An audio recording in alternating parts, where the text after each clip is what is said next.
మూర్ఖపు యువరాణి ఆవు తలపై కొబ్బరికాయతో బలంగా కొడుతుంది. దాంతో ఆవు స్పృహ కోల్పోయి అక్కడికక్కడే పడిపోతుంది.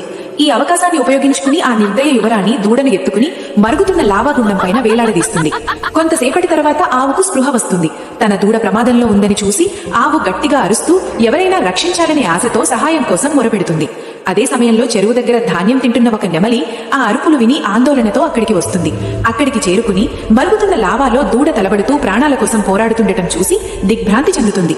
ఒక్క క్షణం కూడా ఆలస్యం చేయకుండా నిర్మానుష్య ప్రదేశంలో దైవ సహాయం కోసం వెతకడం ప్రారంభిస్తుంది. కొంత దూరం వెళ్లిన తర్వాత ఇసుక భూమిపై శ్రీకృష్ణుడి మట్టి విగ్రహం కనిపిస్తుంది.